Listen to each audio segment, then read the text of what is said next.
Merong isang key boys na nag-propose ng kasal, mga kaibigan. At yan po yung... Hello everyone! Welcome back again to my channel.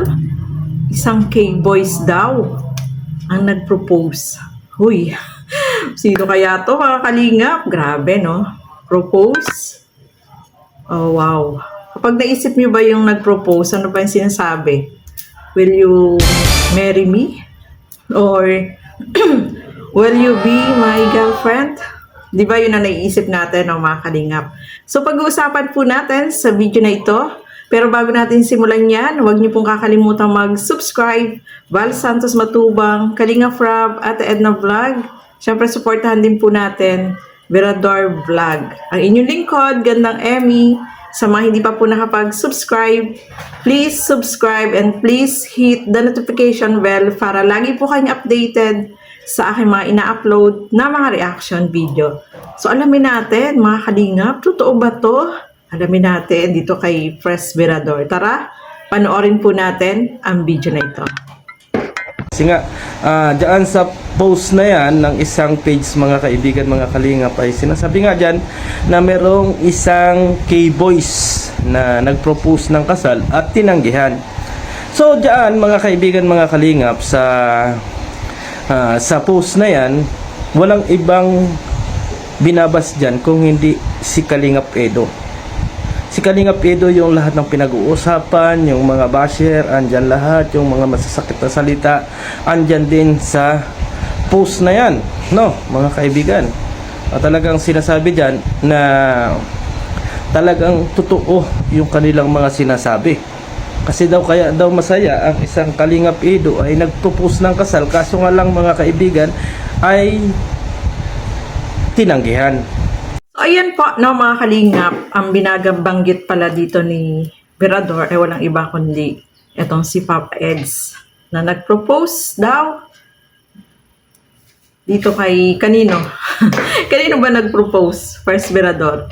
So, nasabi nga niya dyan na usapan at nakapost doon sa Facebook at nababas doon si Papa Eds na si Papa Eds ay nag-propose pero tinanggihan. Bakit naman tinanggihan? Kanino ba siya nag-propose, Fresh Virador?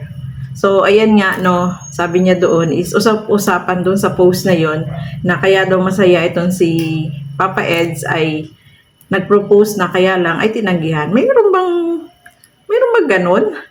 Nag-propose ka tapos masaya ka? Siyempre, kapag nag-propose ka, dapat kung hindi tinanggap no ano, malungkot ka. Ay baliktad na ba yata itong sinasabi nila na nag-propose pero masaya? Mayroon ba nun? Kaloka naman kayo, no, mga kalingap. So, nag-propose daw pero tinanggihan. Totoo ba to? Tuloy natin, mga kalingap. Tinanggihan. Yun ang nasa comment section, mga kaibigan. Pero ang papangit kasi noong mga comment ninyo dyan laban dito sa kay Kalingap Edo, at hindi ko alam kung bakit ganon yung galit ninyo, di ba? Hindi ko alam. At kung totoo man na may nag-propose na yan, ay iwan ko lang.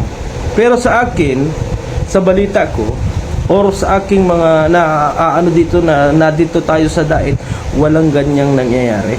Wala pong ganyan. So, napakalinaw naman po yung sinabi ni Fresh Virador, no, mga kalingap, na wala namang, sa pagkaalam daw niya, wala namang ganyang nangyari. Bakit kaya may mga ganong usapan sila sa post, no, sa Facebook, sa page? Sino ba yung nag-post nito?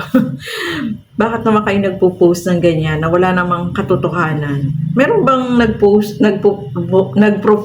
na nabubula tuloy ako? Meron ba nagpo-propose na kapag tinanggihan ay masaya pa rin? Di ba syempre malungkot kapag hindi ka tinanggap ng babae? At saka sabi nga ni Fresh, walang ganyan. Nandiyan siya sa diet, pero wala namang ganyang nangyayari. O ano yun, invento lang nila para may mapag-usapan, para ibas itong si Kalingap Edo, no? Ewan. Wala namang ganyan, no? At wala, ngayon lang natin yan nabalitaan dito kay Fresh Virador. So, ituloy natin. Yung mga sinasabi ninyo dyan na nag-propose nakapag-usap at pumunta doon sa bahay nila. Ang alam ko, mga kaibigan, mga kalingap, noong mga nakaraang buwan ay totoo na pumunta nga dyan, pero hindi nag-propose kung hindi gustong maayos ang lahat. Pero yung mga sinasabi ninyo dyan na 1 day ago na nangyari, abay, para pong malabong mangyari, mga kaibigan. Hindi naman tayo sa kumukontra, no? Hindi naman tayo sa kumukontra. Kung talagang nag-propose siya doon sa inyong iniidolo, ay ano naman ang masama doon? Ang masama, tinanggihan. Proud kayo na tinanggihan. Aba, para sa akin, mga kaibigan, mga kalingap, hindi totoo. Hindi totoo yun. Para sa akin lang. Gumagawa lang kayo ng issue para pag-usapan nyo sa page itong tao na wala namang ginagawang masama sa inyo. Diba? Ito palang pinag-uusapan nila dyan sa Facebook, no, sa page nila, ay about dito kay Papa Eds na yung pagpunta noon pa yun, no? Parang last month pa yun ng mga kalingap na pumunta doon sa bahay nila V para makipag-ayos, para matapos na, no? So, yun yung siguro pinag-uusapan nila at sabi nga ni Fresberador, wala namang ganun na nag-propose. Pumunta sila doon para makipag-ayos, makipag-usap ng maayos, no? Mga kalingap, para yung maayos na yung gusot, no, mga kalingap. Kaya sila pumunta doon. Alam ko rin po yun, no, mga kalingap, na pumunta sila, itong Papa Eds at saka yung mama niya, para makipag-usap. At wala naman daw nag-propose, sabi ni Presberador, wala naman daw pong gano'n, no, mga kalingap. At saka ayaw na nga, bakit may proposal pang gano'n? May gano'n ba? Sila ay nag-ano lang doon sa kanilang page, lang sila doon na hindi maganda para maibas itong si Papa Eds, no, mga kalingap. So, wag naman pong gano'n, no, mga kalingap. Kasi wala namang ginagawa sila sa kanila si Papa Eds. At saka tapos na yun noon pa. Tapos ulitin nyo na naman, babalikan nyo naman, ay move on na tayo, ng mga kalingap. At saka wala namang ganun. Kung pumunta man sila Papa Eds doon, is nakipag-usap po sila, hindi kumpara sa proposal na sinasabi nila. Wala namang ganyan, no, mga kalingap. At sabi nga ni Presberador, nandiyan siya sa daet at wala siyang ganyan na alam.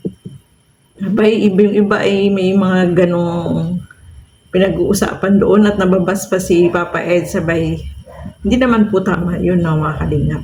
Sana ay move on na tayo. Focus na tayo sa mga magagandang bagay. Iwasan na lang natin yung mga ganyang usapan na tapos na, huwag nang ibalik pa, no, mga kalingap. So, ayan po, no.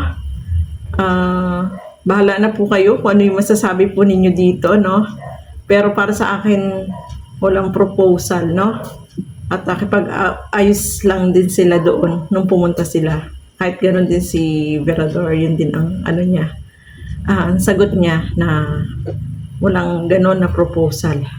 So, ayan po, no, mga kalingap, maraming salamat po sa inyong walang sawang panonood at pagsuporta dito sa aking mga ginagawang reaction video. Siyempre, suportahan din po natin ang aking mga kasama sa Karaba, Teacher N, Kalingap Noli, Angie De Vera Vlog, Darlene Vlog, ang inyong lingkod, Gandang Emmy.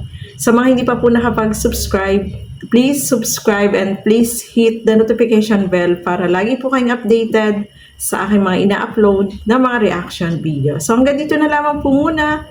Thank you and God bless sa ating lahat. Bye-bye po!